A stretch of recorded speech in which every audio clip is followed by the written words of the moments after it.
Every single day, your dog is waiting. They aren't just waiting for the next meal or the next walk, they are waiting for small, invisible moments of connection that most owners completely overlook.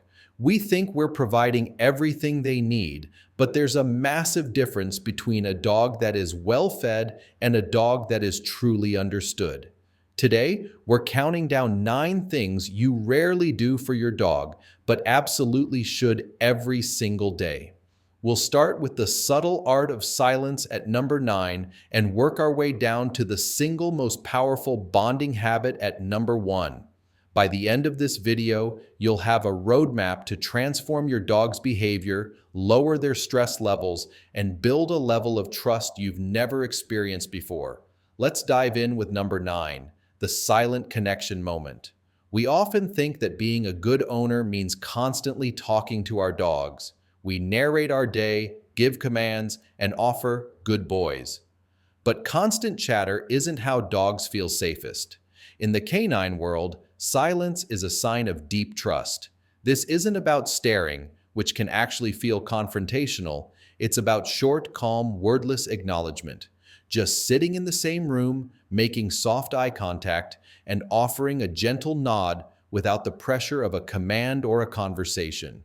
These brief moments of shared silence lower a dog's cortisol levels significantly. It tells them, "I see you, I'm here, and everything is okay." It builds a foundation of peace that words simply cannot reach. Before we move on to the second method, I want to quickly ask for your support. If you enjoy learning useful things about pets and animal behavior, please subscribe to the channel. My goal is to reach 1,000 subscribers by the end of this month, and your support really helps. Thank you. Let's keep going. Thing number 8.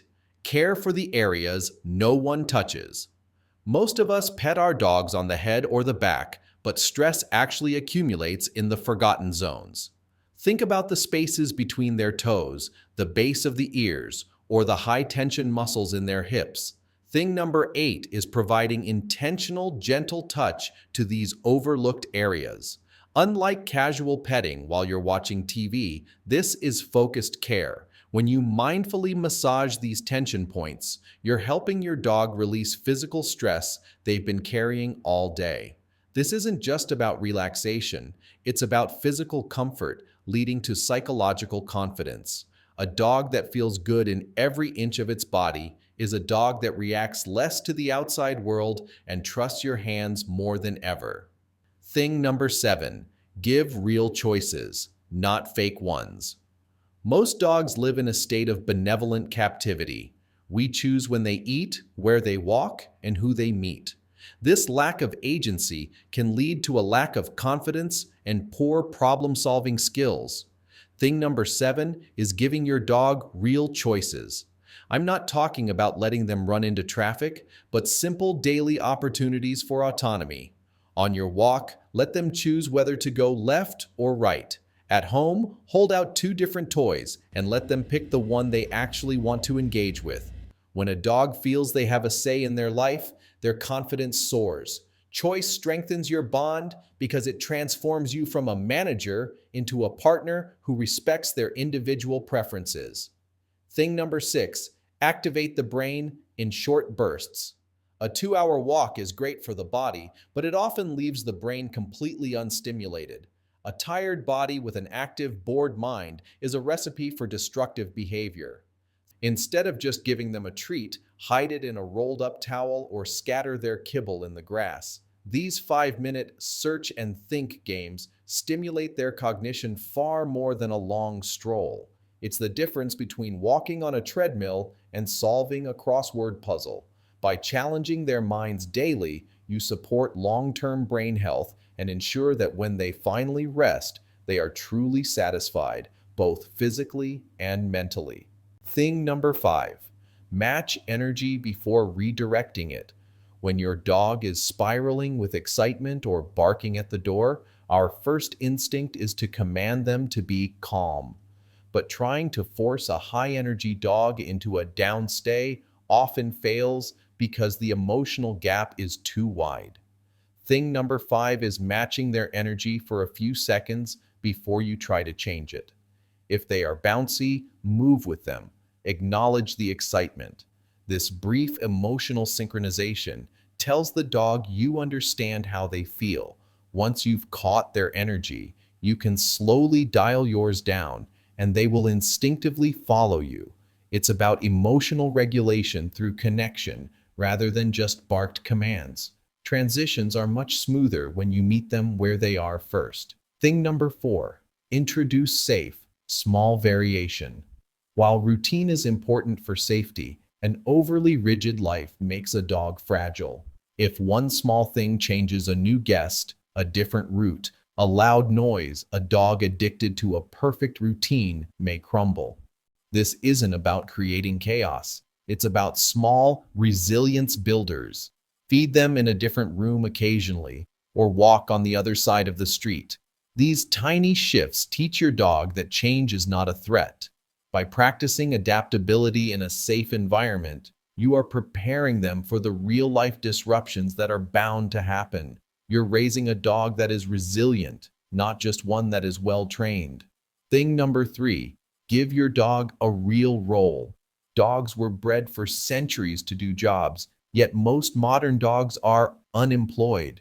Boredom is the enemy of a well-behaved dog. Thing number 3 is giving your dog a real role in your daily life. This is different from just activity. It's about purpose. It could be carrying a lightweight pack on a walk, finding your keys, or being the one who alerts you when the mail arrives. The key is that the role must feel genuinely important to you. When a dog feels useful, their self-esteem changes. They move with more purpose and look to you for direction more naturally. They aren't just being entertained, they are contributing to the pack, which is a fundamental canine need. Thing number 2, practice consent-based affection. This might be a hard truth, but many dogs tolerate our affection rather than actually wanting it at that moment. Thing number 2 is practicing the pause and invite approach. When you're petting your dog, stop for 3 seconds. If they nudge your hand or move closer, they're giving consent.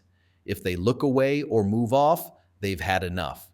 Learning to distinguish politeness from desire is a game changer for your relationship.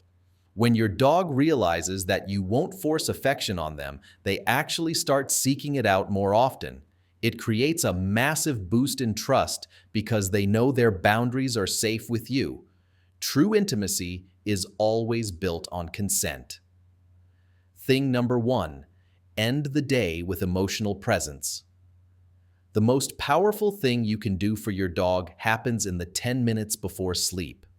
Neurologically, this pre-sleep window is when the brain processes the day's bonds. Thing number 1 is ending the day with pure emotional presence. Dogs are masters at sensing our internal states. They know the difference between you saying, "I love you," while scrolling on your phone, and you actually feeling that connection. Put the phone away. Sit with them. Let yourself feel the genuine gratitude you have for their companionship. This chemical and emotional sync shapes their long-term sense of security. It's the ultimate reset button that ensures no matter what happened during the day, your bond is the last thing they feel before they drift off. Important nuances. Now, keep in mind that every dog is an individual. A high-drive working breed will need a very different role than a senior lapdog. Age, past trauma, and breed traits play a huge role in how these habits are received. If your dog has a history of fear, you might need to move much slower with things like energy matching or new variations.